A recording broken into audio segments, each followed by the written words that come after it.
आइए मेरे भाई अपने क्लास को आगे बढ़ाया जाए। जैसा कि आप सब जानते हैं, कल हम लोगों ने नंबर सिस्टम के सवालों को सॉल्व कर रहे थे। जो सीजीएल 2024 में जितने भी नंबर सिस्टम एलसीएम और एचसीएफ के पूछे गए सवाल है, टोटल हमने बताया था आपको 56 क्वेश्चन है, 56 क्वेश्चन है। उसका हमने पार्ट 1 कल डाला था, 41 तक हमने कराया था आपको। आज 42 से देखेंगे, कंटिन्यू करेंगे, 12-14 जो भी क्वेश्चन है उसको फटाक से निपटाएंगे और आगे बढ़ेंगे। ठीक है, तो चलिए शुरू करते हैं। जैसा कि आप सबको पता है कि आप लोग का नोटिफिकेशन आ गया, तो थोड़ा सा सीरियस हो जाना है और पर डे हम लोग साथ मिलकर एक और कदम सफलता की ओर बढ़ाते रहेंगे और धीरे धीरे ऐसे ही अपने मंजिल तक पहुंच जाएंगे। तो चलिए शुरू करते हैं आज के कहानी को और देखते हैं आज कैसा क्वेश्चन दिया और क्या कॉन्सेप्ट दिया है, कुछ नया चीज़ दिया है कि नहीं। कल आपने क्वेश्चन को देखा होगा, समझा होगा, उससे कुछ तो सीख मिली होगी। आइए आज को शुरू करते हैं। बोरे सर देखिए, फाइंड द कोशिएंट। कोशिएंट मतलब होता है मेरे भाई भागफल। सीख ठीक है। When the mean proportional of 7⁵ and 245 is divided by an even prime number. अगर मैं पूछूं मेरे भाई सम अभाज्य संख्या बताओ, मतलब प्राइम नंबर होना चाहिए, अभाज्य संख्या होना चाहिए, लेकिन इवन होना चाहिए, सम होना चाहिए। तो बोले सर कि प्राइम नंबर तो हमको पता है, अभाज्य संख्या वो होती है जो 2 से ना कटे। ठीक, यानी कि सर एक और संख्या होती है जो सम होते हुए भी अभाज्य होती है। प्राइम नंबर ही ना होता है जी 3, 5, 7 जो 2 से ना कटे। ठीक, सॉरी, प्राइम नंबर वो संख्या है जो 2 से ना कटे और अपने आप से भी ना कटे, उसी को बोलते हैं अभाज्य संख्या। ठीक, जैसे 2, 5, 7, 11 ये सब क्या है, अभाज्य संख्या है। ठीक, वो तो ऑड नंबर हो जाएगा। 9 जब आ जाएगा इसमें तो ऑड नंबर का श्रेणी में आ जाएगा। तो सर कि प्राइम नंबर के बारे में बात कर रहा है, इसका मतलब है कि सर हम लोग बचपन से पढ़ते आ रहे हैं कि एक संख्या है 2 जो सम होते हुए भी क्या है, प्राइम नंबर है, अभाज्य संख्या है। ठीक, हम बोले ठीक है, तो कहना क्या चाहते हो ये बताओ। तो बोल रहा है कि सर देखिए, हम आपको 2 को दे रखा है डाटा, 7⁵ और 245। इसका आप मीन प्रोपोर्शनल निकालिए, मध्यानुपाती निकालिए, और जब इस मध्यानुपाती निकालिएगा जितना भी आपका मीन प्रोपोर्शनल आएगा उसको आपका करिए इवन प्राइम नंबर से आप डिवाइड करिए। इवन प्राइम नंबर कितना होता है मेरे भाई, 2 क्या है, सम होते हुए भी अभाज्य संख्या है जो किसी से नहीं कटती है, अपने आप से कटेगी और 1 से कटेगी। ठीक, यानी कि आप 2 से भाग लगाइए तब हमें बताइए कि कितना आपको भागफल मिला। ठीक है, तो भागफल हमसे पूछ रहा है। आज आप पहले इसका मीन प्रोपोर्शनल निकालते हैं, मध्यानुपाती। तो बोले सर कि मध्यानुपाती निकालने के लिए हम लोग पढ़े हैं अंडर रूट, इसको वहाँ पे लिखो, मीन प्रोपोर्शनल सर निकालने के लिए हम लोग पढ़े हैं अंडर रूट, जो भी दिया है मेरे भाई, ये हो जाएगा 36/5 और ये हो जाएगा मेरे भाई 245। इसको कटाओगे तो कितना बार में कटेगा ये कह सकते हैं सर 5 का 20 और 5 9 45, 49 बार में कटेगा। तो मेरे भाई इसका एगो 6 आएगा और इसका एगो 7 आएगा, यानी टोटल कितने हो जाएगा, 42। अब बोल रहा है कि सर जो भी आया इसका मीन प्रोपोर्शनल कितना आया, 42। हमसे पूछ रहा है कि आप भागफल बताइए। हम बोले भागफल कैसे पूछ रहा है, तो बोले सर जो भी आया मीन प्रोपोर्शनल आप 2 से भाग लगाइए। 2 से क्यों, क्योंकि इवन प्राइम नंबर चाहिए। तो आपको भागफल कितना मिलेगा, भागफल मिलेगा मेरे भाई 21। ठीक है, यानी कि कोशिएंट कितना मिल जाएगा हमारा, 21। चलो आ जाओ। बोला कि सर देखिए, इफ़ द, कहाँ गया जी, if the sum of 3 numbers is 18। Sum 3 number, अपने आप से कोई भी नंबर ले लो, x, y, z, ABC जो मानना है मान लो। आ जाओ लिखते चलते हैं ताकि समय को क्या होगा, बचेगा। हम अपने से 3 संख्या मान लेते हैं कि सर 3 संख्या है ABC और इसका जो सम है कितना है, 18। सम ऑफ देयर स्क्वायर्स इज़ 36। इन संख्याओं का स्क्वायर जो है मेरे भाई, A² B² प्लस C² कितना है, 36। जो दिया है वो लिख रहे हैं अभी। ठीक, हमसे बोल रहा है कि सर तब हमें बताइए the find the difference between the sum of their cubes. इन संख्याओं का क्यूब, सम बोल रहा है तो जोड़ेंगे, प्लस BQ प्लस CQ, इन संख्याओं का क्यूब। और क्या पूछ रहा है, and the 3 times of their product. And इन संख्याओं का 3 गुना, इन संख्याओं का 3 गुना, मैंने 3ABC जो भी संख्या माने ABC उसका 3 गुना का करिए प्रोडक्ट, यानी उसके 3 गुने के अंतर हमें बताइए, डिफरेंस बताइए, यानी कि इसका अंतर हमसे पूछ रखा है। तो मेरे भाई ये तो फार्मूला आ गया, AQ plus BQ plus CQ minus 3ABC होता है मेरे भाई, ये फार्मूला है। जब ये दोनों दे ना तो फार्मूला होता है, फार्मूला इसका 3-4 गो होता है। ठीक, अलजेब्रा पढ़िएगा तो हम बताएंगे, इसका 3-4 फार्मूला होता है। जब ये दोनों सिर्फ डाटा दे ना तो सिर्फ इन दोनों से भी डाटा से फार्मूला होता है। कैसे, A plus B plus C, और फार्मूला होता है A² plus B² plus C² का 3 गुना, यहाँ पे 3 लिख देना चाहिए, चलो समझ में आ रहा है। और फिर मेरे भाई A plus B plus C का क्या चाहिए, होल स्क्वायर। यहाँ पे माइनस है। ठीक है, यहाँ पे क्या है, माइनस। ये फार्मूला होता है। तो बोले सर ए प्लस बी प्लस सी का आधा यानी 18 का आधा कितना हो जाएगा 9। 18 का आधा कितना हो जाएगा 9, बात खत्म। अब गुणा का साइन है तो गुणा का साइन लिखेंगे। 3a² b² c², a² b² c² कितने हैं मेरे भाई 36। तो 36 गुना 3 करोगे कितना हो जाएगा, तो बोले सर 108 हो जाएगा। 3a² b² c² होता है, नहीं दिखाई दे रहा है क्या जी, 108। फिर बोले सर ए प्लस बी प्लस सी के होल स्क्वायर यानी 18 का स्क्वायर कितना हो जाएगा मेरे भाई 324। ए प्लस बी प्लस सी कितना है 18, 18 का स्क्वायर कितना हो जाएगा 324। ये हो जाएगा 9 गुना 200 कितना हो जाएगा मेरे भाई 16, माइनस 216 हो जाएगा। ये आखिरी में 4 किसका है जी, माइनस में 4 दोनों का है। चलो ये 9 दूनी का 18 ज़्यादा ही होगा, आंसर कितना आना चाहिए मेरे भाई -1944, यानी इनका बीच का डिफरेंस कितना होगा 1944। देख रहे हो बहुत आसान है, ये सब कॉन्सेप्ट याद रहना चाहिए, इतना कोई बड़ा चीज़ नहीं है, ठीक है। चलिए आगे बढ़ते हैं। बोले सर देखिए if x y and z are positive numbers, ठीक, and x plus Y plus Z equals to 1 then the least value of 1/x 1/y 1/1 कितने z। अब देखो इस टाइप के क्वेश्चन बनाने के लिए मेरे भाई ये p और hp आपको पढ़ाना पड़ेगा, ठीक, पूरे कॉन्सेप्ट को समझाना पड़ेगा कि कैसे बनेगा। हम सिंपल बनाएंगे जो बोल रहा है।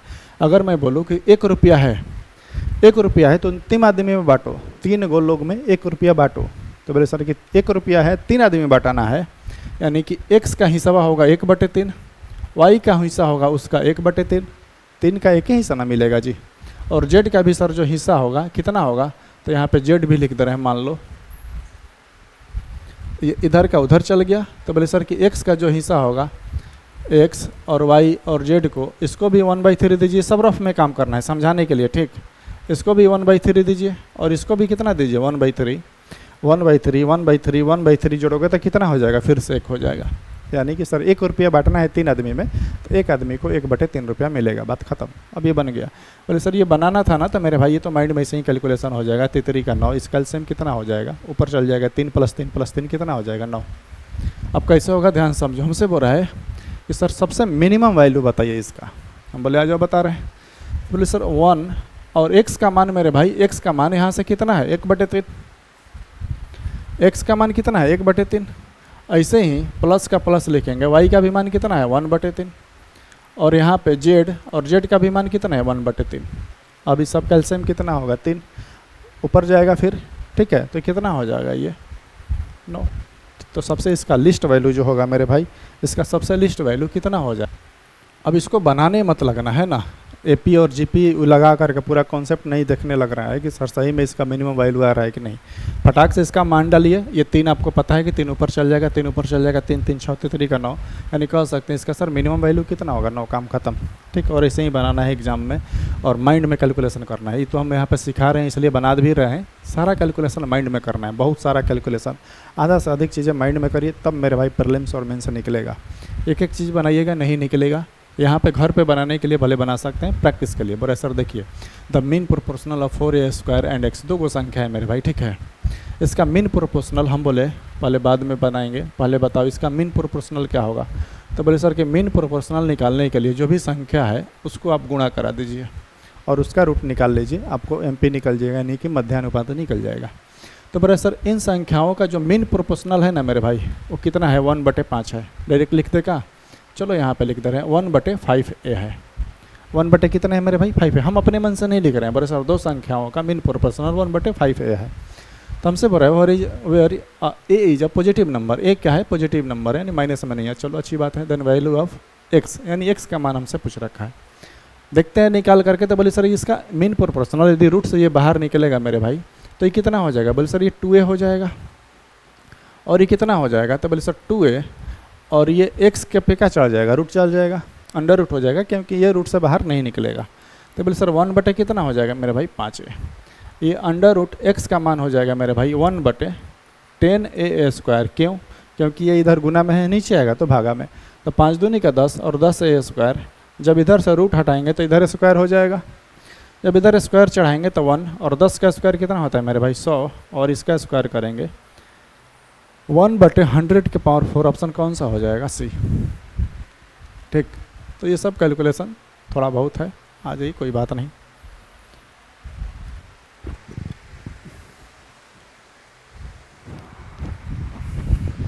चलिए बड़े सर देखिए फॉर व्हाट वैल्यू ऑफ के का मान हमें बताइए the system of equation 4x इतना जो भी दिया है दो इतना बराबर 0 है इनफाइनाइट नंबर ऑफ सॉल्यूशन। अब जब आपको लीनियर इक्वेशन पढ़े होंगे द्विघात समीकरण तो आपको पता है मेरे भाई द्विघात समीकरण में होता है बहुत अनंत हल, कोई हल नहीं, यही सब होता है ना, बहुत सारे हल। तो मेरे भाई इनफाइनाइट सॉल्यूशन के लिए यानी कि बहुत अनंत हल के लिए आप क्या पढ़े हैं? तो बोले सर कि पढ़े हम a1/a2 बराबर b1/b2 बराबर c1/c2 हो।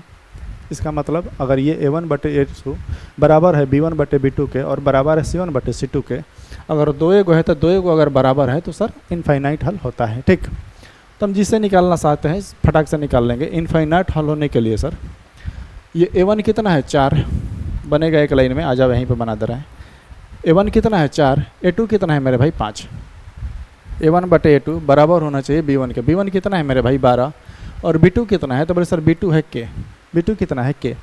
तो 4/5 है तो ये भी 4/5 होना चाहिए। 3 4 12 3 5 15, अगर ना बुझाए तो ये कटा लेना, 4 3 12। के बराबर कितना होना चाहिए मेरे भाई 15। के बराबर कितना होना चाहिए 15। तो वही हमसे पूछ रहा है सर के का मान बताइए, के का मान कितना होगा 15। चलिए बोल रहा है कि सर देखिए एक संख्या लीजिए a number which fifth part increase by 5। एक संख्या लीजिए उसका 1/5वां भाग निकालिए, 5वां भाग लीजिए उसका, जो भी संख्या है 10 20 30 उसका 5वां भाग लीजिए, उसको आप इंक्रीज करिए 5 से, यानी कि उसमें 5 ऐड करिए। ठीक, हम बोले और बता। फिर बोला वही संख्या का सर आप तीसरा भाग लीजिए थर्ड पार्ट और उसको डिक्रीज करिए, मतलब उसमें से 7 आपका करिए घटाइए, वो दोनों आपस में क्या हो जाएगा बराबर हो जाए। तो हमसे बोला है कि sir find half of the number, यानी उस संख्या का आधा निकालिए। आधा से कहने का मतलब है कि जो भी ऑप्शन देगा उसका आधा देगा। हम जब संख्या निकालेंगे तो पूरा निकलेगा ना जी, यानी कि अगर भाई ऑप्शन डालना है मेरे भाई तो मान लो 80 डाल रहे हो, मान लो 80 डाल रहे हो अपने से, तो संख्या का आधा 80 है तो पूरा कितना होगा? तो बोले सर पूरा 160 होगा, 8 दूनी का 16 160 होगा। मैं बोलूँ मेरे भाई इसका 1/5 निकालोगे, तो बोले सर निकल जाएगा, 5 से कट जाएगा। हम बोले 1/3 निकाल, क्योंकि थर्ड पार्ट है तो ये 3 से नहीं कटेगा मेरे भाई, ये तो ऑप्शन ऐसे ही नहीं होगा, ये ऑप्शन ऐसे ही नहीं होगा। ऐसे ही ऑप्शन को एलिमिनेट करते हैं, बुझाइल? ऐसे ही ऑप्शन को क्या करते हैं एलिमिनेट करते हैं, और ऐसे ही सीखना है। हेलो,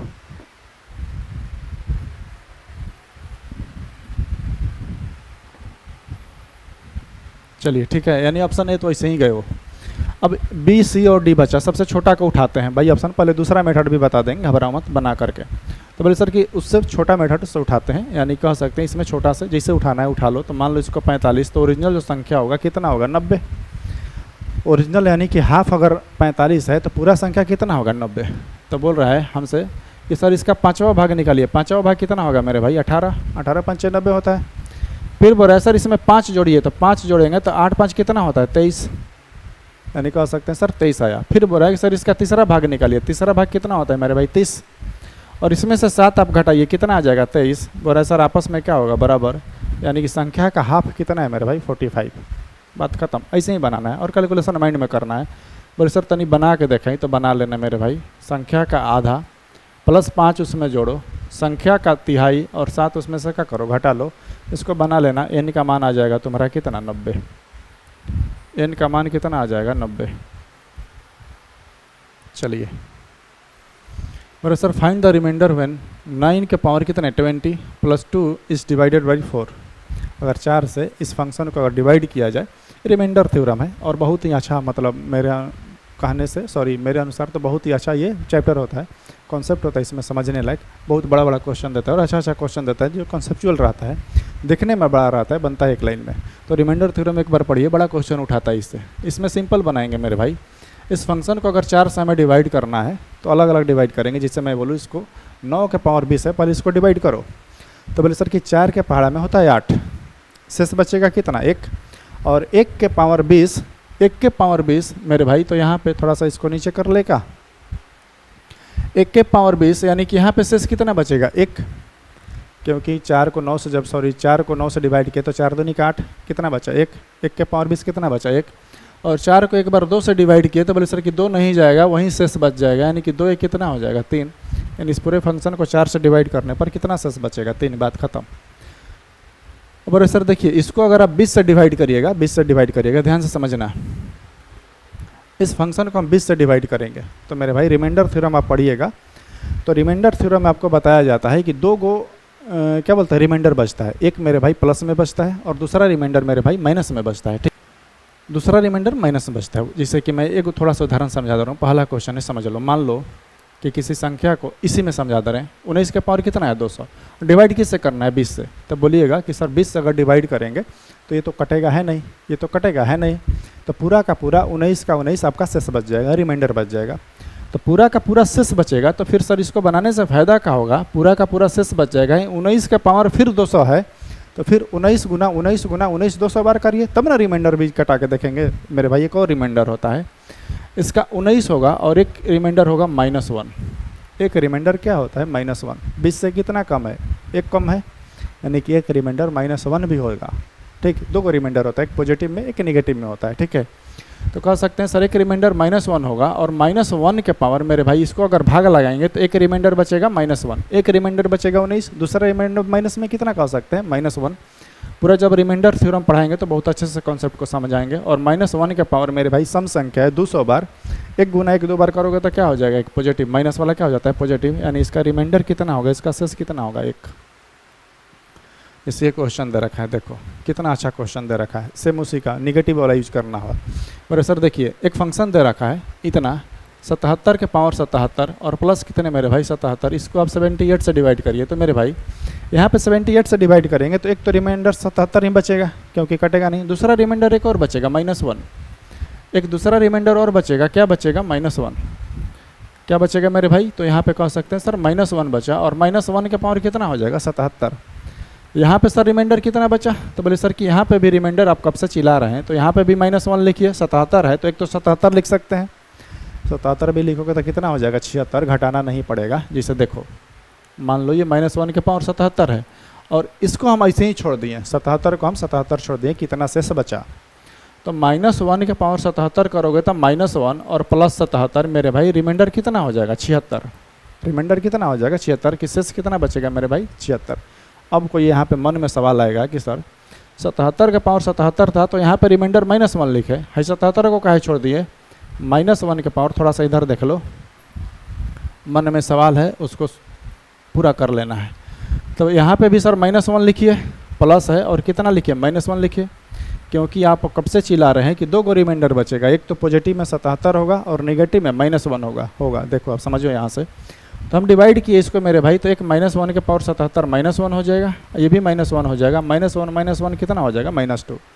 रिमाइंडर अगर माइनस में अगर आंसर देना है तो -2 है, लेकिन मेरे भाई रिमाइंडर हमेशा पॉजिटिव में आंसर देते हैं। आपको पता है कि 78 से डिवाइड कर रहे हैं तो माइनस वाला नेगेटिव वाला -2 है, तो 78 में से 2 घटाएंगे, पॉजिटिव वाला हमारा रिमाइंडर कितना होगा 76, जो कि इस मेथड से भी आया था 76। ठीक है, कॉन्सेप्ट है ये, पढ़ेंगे हम लोग, रिमाइंडर थ्योरम भी पढ़ेंगे और बहुत अच्छे से पढ़ेंगे।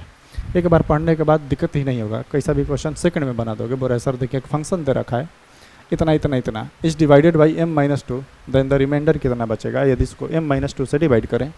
इस टाइप के क्वेश्चन मेरे भाई हम आपको पढ़ाए हैं कि अगर इस फंक्शन में अगर m का हम मान डाल दें तो हमें ये पता चल जाएगा कि सर कितना रिमाइंडर बचेगा। m का मान कहाँ से आएगा, खुद देता है m-2, यानी m बराबर, अगर इसको इस साइड में ले जाएंगे तो m बराबर कितना हो जाएगा 2।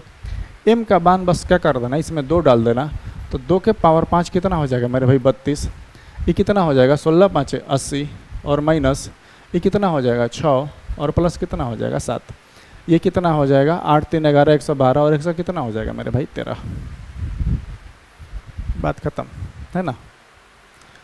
आपका भी काम यही है, थोड़ा अच्छे से पढ़ना है, चीज़ों को समझना है और फिर बनाना है। बड़े सर देखिए नंबर r, एक नंबर है r, हम बोले तो करना चाहिए बताओ, when divided by 8 leaves remainder कितने मेरे 3। जब की संख्या है कितना r, जब उसको हम 8 से भाग दे रहे हैं तो शेष कितना छोड़ रहा है, कितना शेष बचा दे रहा है 3। हमसे पूछ रहा है कि sir what will be the remainder when r² + 6r + 7 is divided by 8। अब हमसे बोल रहा है कि पहले संख्या कितनी थी r, अब संख्या कितनी हो गई r² + 6r प्लस कितने 7। मेरे भाई अगर संख्या निकालना है, रिमाइंडर हमको पता करना है कि इसको 8 से डिवाइड करने पर कितना शेष बचेगा, तो पहला आपका सवाल ये होगा कि सर ये बताइए r का मान कितना है, ताकि r निकाल लेंगे तो हम संख्या निकाल लेंगे। बात खत्म। r निकालने के लिए तुम खुद से सोचो एक बार, मैं बोलूँ किसी संख्या में तुम 8 से भाग लगाओ, संख्या ऐसा होना चाहिए कि शेष 3 बचे। शेष कितना बचे? 3। तो बोले सर कि ये तो बच्चा वाला सवाल पूछ दिए। शेष 3 बचने के लिए हो सकता है उस संख्या 3 हो, क्योंकि जब मेरे भाई 3 को 8 से भाग लगाएंगे, सोच लो ये कॉन्सेप्ट है, सुन लो, क्योंकि अगला जब क्वेश्चन ऐसा आएगा तो जुराते फिरे चलते हुए है ना, वहाँ पे XYZ मानते रहो, ऐसे फिर मानना पड़ेगा कि 8 को भाग लगाएं, भागफल 1 मानोगे, रिमाइंडर 3 और 8 एकम 8, 8 3 11, n बराबर, यानी कि संख्या कितना होगा? 11। ये कैलकुलेशन करने के बाद 11 आएगा। ये 11 हम डायरेक्ट निकालेंगे खुद से माइंड में सोच के। तो काहे उड़ने लगा जी, तुम शांत रहो ना यहीं पे, ठीक। अब ध्यान से समझो जो समझा रहे थे। मैं बोलूँ मेरे भाई कि 8 से ऐसी संख्या में भाग लगाना है कि शेष 3 बचे। तो बोले सर कि पहला संख्या हो सकता है 3 हो, क्योंकि जब 3 को 8 से भाग लगाएंगे तो ये भाग लगेगा नहीं, यानी कि शेष कितना बच जाएगा? 3। दूसरी संख्या सर हो सकती है 11। 8 से मेरे भाई 3 ज़्यादा, बस 8 के फैक्टर यानी मल्टीपल से 3 ज़्यादा कोई भी संख्या हो सकती है, जिसे 11 है। अगर 8 से भाग लगाओगे तो शेष कितना बचेगा? 3। कोई बोलेगा कि सर 8 दूनी का 16, 3 19 भी तो हो सकता है। बिल्कुल, कोई भी लो सेम आंसर आएगा, कोई भी लो आंसर सेम आएगा। आर का मान कुछ भी ले लो तुम, आर का मान 3 लो, 11 लो, 19 लो, 8 का 24, 25, 26, 27, 27 लो, सेम आंसर आएगा। यानी कह सकते हैं सर इसका मान ये हुआ कि क्या हम आर का मान 3 ले सकते हैं? बिल्कुल ले सकते हैं। अब तो समझ में आ गया होगा कि आर का मान कितना होगा मेरे भाई? 3। तो कुछ नहीं करना है, इस फंक्शन में आर का बस मान डाल दो। आर का स्क्वायर कितना होगा? 9। 9 को 8 से डिवाइड करोगे, शेष कितना बचेगा? 1। ऐसे भी कर सकते हो या फिर छोड़ो। 3 का स्क्वायर कितना? 9। 6 कितने? 18 और 7, 8 9 27, 7 कितना होता है मेरे भाई? 34। और 34 को 8 से डिवाइड करोगे तो रिमाइंडर कितना बचेगा? 2। शेष कितना बचेगा? 2। काम खत्म। इसे बनाना है फटफट। रिमाइंडर जितना बचता है ना वही मान डाल देना। मैं बोल रहा हूँ कॉन्सेप्ट है, ये ट्रिक नहीं है। रिमाइंडर जितना बचे वो मान डाल दो, सेम आंसर आएगा। अब एक और फंक्शन दे दिया है मेरे भाई, ये रिमाइंडर थ्योरम वाला, तो ये तो इतना बनवा दिया है कि कॉन्सेप्ट क्लियर हो जाएगा। बड़ा सर देखिए, फाइंड द रिमाइंडर, एक फंक्शन दे रखा है 17 के पावर 13 माइनस 21 को 18 से डिवाइड करना है। अब देखो इसको बनाएंगे। ये तो बोले सर कि आप पीछे ही सिखा रहे हैं कब से, तो उससे भी बन जाएगा। हम बोले बिल्कुल बन जाएगा मेरे भाई, ध्यान से समझना। उसको 18 से डिवाइड करेंगे तो एक तो रिमाइंडर पॉजिटिव वाला कितना होगा? 17, नेगेटिव वाला कितना होगा? -1। तो बोले सर कि -1 के पावर कितना हो जाएगा मेरे भाई? 13। एक और रिमाइंडर बचेगा सर, एक और रिमाइंडर कितना बचेगा? 3। एक और रिमाइंडर कितना बचेगा मेरे भाई? 3। तो बोले सर कि ये वाला रिमाइंडर जो है, ये वाला रिमाइंडर माइनस का साइन है माइनस, और ये वाला सर जो शेष बचेगा वो पॉजिटिव में आएगा। किस में आएगा? पॉजिटिव में, क्योंकि 18 एकम 18 21 है, तो 18 3 कितना होता है? 21।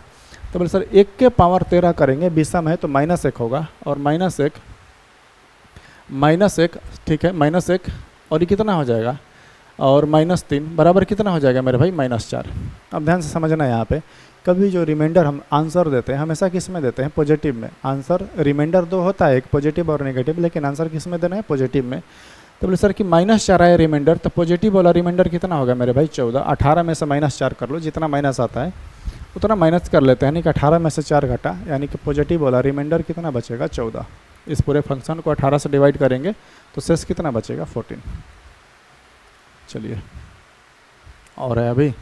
अब देखो एक क्वेश्चन ये पूछता है, बड़ा मतलब बहुत ज़्यादा क्वेश्चन ये पूछता है, और इसमें अगर झुराइएगा और एक बारे में नहीं बना तो फिर माइनर मिस्टेक हो जाएगा, है ना दिमाग। इस टाइप के क्वेश्चन बनाने के लिए मेरे भाई ध्यान से समझना, एक कॉन्सेप्ट सिखा रहे हैं, ठीक।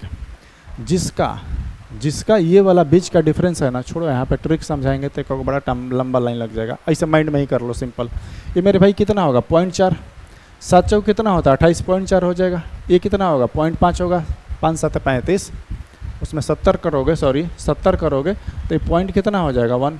और ये 8 5 40, ये कितना हो जाएगा? 0.5। और ये कितना हो जाएगा? 17 का 21.3। सबसे बड़ा कौन है? 41/20। काम खत्म। अभी ट्रिक कॉन्सेप्ट मत सीखो, बहुत ट्रिक और कॉन्सेप्ट है इसका, बीच का डिफरेंस वाला भी निकाल करके, जिसका बीच का डिफरेंस ऐसा हो मत सीखो। अभी फटाक से क्या करना है, इसको देखिए, भाग लगा दिए 30/30 कितना हो जाएगा? एक पॉइंट लगाएंगे ना जी, तो उसके लिए डेसिमल, तो इसे भी भाग लगाइए, फट से बन जाएगा, ज़्यादा दिमाग नहीं लगाना है, उससे तो यही आसान रहता है, ठीक है। इसको बनाइएगा अपने घर पे और फटाक से हमें आंसर बताइएगा। और सर देखिए, इन अ डिवीजन प्रॉब्लम क्यों बोल रहा है मेरे भाई? प्रॉब्लम थोड़ी ना होता है डिवीजन और कैलकुलेशन है। बोल सर देखिए, in a division problem the divisor is 4 times in the quotient and 2 times the remainder. If the remainder is 32, find the dividend. हमसे पूछ रहा है कि सर देखिए मेरे भाई, आप पढ़े होंगे नंबर सिस्टम में ही ये सारा चीज़ पढ़ना होता है। भाज्य बराबर, भाज्य मतलब डिविडेंड। डिविडेंड किसे कहते हैं मेरे भाई? डिविडेंड यानी कि वह संख्या, इसको कह सकते हैं हिंदी में संख्या, फिर और इसका एक नाम है, अच्छा हाँ, भाज्य इसे कहते हैं। भाज्य, भाज्य किसे कहते हैं? तो बोले सर कि वह संख्या जिससे हम भाग देते हैं, जिससे भाग नहीं थे, जिसमें हम भाग देते हैं, जिससे नहीं, जिसमें हम भाग देते हैं, जिससे भाग देते हैं उसे तो बोलते हैं मेरे भाई, यहाँ पे लिखा होगा डिवाइजर। उसे क्या बोलते हैं? डिवाइजर। इसको बोलते हैं भाजक। हिंदी में इसको क्या बोलते हैं? भाजक। रुक जाओ, इसको लिख दे रहे हैं हिंदी में भी, भाजक। रिमाइंडर मतलब तो पता ही है, शेषफल होता है, और ये क्वोशिएंट मतलब होता है भागफल। अब ध्यान समझना, एक कॉन्सेप्ट होता है क्या, भाज्य बराबर, भाज्य या इसको संख्या बराबर भी कह सकते हैं। संख्या बराबर एक कॉन्सेप्ट होता है मेरे भाई, या फिर लिख ही देते हैं, भाज्य बराबर भाजक गुना भागफल और प्लस क्या होता है मेरे भाई? शेष। ये किस चीज़ का सर? ये क्या सिखाने लगे लंबा चौड़ा बातें मेरे भाई? बता रहे हैं क्या सिखा रहे हैं। बोल रहे सर देखिए, एक फंक्शन है भागा और गुना भागा का, ये सारा चीज़ का, उसमें बोल रहा है ना कि सर देखिए जो भाजक है, भाजक डिवाइजर, वो 4 टाइम है भागफल का 4 टाइम्स है। हम बोले तो भागफल बता दे कितना है? बोले सर ये सब आपको क्यों चाहिए? भागफल रिमाइंडर क्यों चाहिए? तो लास्ट लाइन में बोल रहा है कि sir find the dividend. Dividend मतलब हमें भाज्य बताइए, संख्या बताइए। संख्या निकालने के लिए मेरे भाई मैं पूछूँ कि संख्या कितना है, तो संख्या निकालने के लिए संख्या बराबर होता है भाजक गुने भागफल प्लस शेष। तब भाजक से पूछे तुम भाजक कितना है, तो बोले सर कि क्वोशिएंट का यानी शेषफल का मैं 4 टाइम्स हूँ, और जो रिमाइंडर है शेषफल उसका मैं 2 गुना हूँ। इसका मन ये है मेरे भाई कि रिमाइंडर कितना है? 32। ये अपने मन से लाए तो नहीं, ये दे रखा है कि रिमाइंडर यानी शेषफल कितना है? 32। अब आ जाओ, भाजक जो है मेरे भाई इसका 2 गुना है, यानी कि भाजक कितना है? 64। ये इसका 2 गुना यानी कि 64 है। हम बोले कि भागफल कितना है, तो बोल रहा है कि सर डिवाइजर जो है क्वोशिएंट का 2 टाइम है, सॉरी 4 टाइम्स है। इसका माने ये 1/4 होगा, यानी इसका कितना होगा? 4 टाइम्स। 16 चौका 64, यानी इसका ये 1/4 है। 1/4 कितना? 16। बस इसको अब कुछ करना नहीं है, गुणा भागा करना है और आंसर हमें लाना है। आंसर आ जाओ देखते हैं कितना है लास्ट में। सबका यूनिट डिजिट अलग आना है जी। 6 चौका 24, 4 2 6, 1056 होना चाहिए। कितना होना चाहिए? 1056। इसको गुणा भागा करा लीजिएगा, 1056 नहीं आएगा, ठीक है। यूनिट डिजिट से हम मार दिए, 1000 कितना होगा? 56। काम खत्म। आ जाओ आगे बढ़ते हैं। अच्छा ख़त्म हो गया क्या जी? 56 नंबर है। अच्छा 56 नंबर है मेरे भाई, इसको यहीं पे रोकते हैं। चलिए ठीक तो है, बहुत जल्दी निपटा दिए। और मेरे भाई जैसा कि आप सब जानते हैं, हमने कल भी बोला था, अब इस क्लास को हम लाइव पढ़ेंगे, ठीक है, आने वाले दिन में। आप टेलीग्राम हमारे चैनल से जुड़ जाइए, आपको नोटिफिकेशन मिल जाएगा। आने वाला जो भी अभी सेशन अब होगा ना, अब इसी चीज़ को लाइव पढ़ेंगे। आपको क्या फ़ायदा होगा कि आपकी जो भी क्यूरी है, जो भी आपका मन में कुछ भी डाउट है, कुछ भी बातें हैं, तो आप हमें कमेंट्स बॉक्स में ऑन द टाइम, यानी कि घर बैठे आप ऑफलाइन का थोड़ा बहुत अनुभव ले सकते हैं। ऑफलाइन में से ही ना हम लोग पढ़ते हैं कि जो बच्चा का क्यूरी होता है, डाउट होता है, जो भी बात होता है फट से वहीं पर पूछ लेता है, तो आप भी पूछ सकते हैं। लाइव इसी चीज़ को पढ़ेंगे, तो आप टेलीग्राम से ज्वाइन कर लीजिए। और रोज़ हम कुछ ना कुछ नई चीज़ें, अच्छी चीज़ें पढ़ेंगे, अपने एग्जाम पॉइंट ऑफ व्यू को ध्यान में रखते हुए कि डायरेक्ट क्वेश्चन और जो भी चीज़ें बताएं डायरेक्ट एग्जाम में हिट करें। तो इससे अच्छी चीज़ें और अच्छे कॉन्सेप्ट को सीखते रहेंगे, और रोज़ अब पर डे रोज़ कुछ ना कुछ नई चीज़ें सीखेंगे। चलिए मेरे भाई, तब तक के लिए धन्यवाद, मिलते हैं अगले वीडियो में।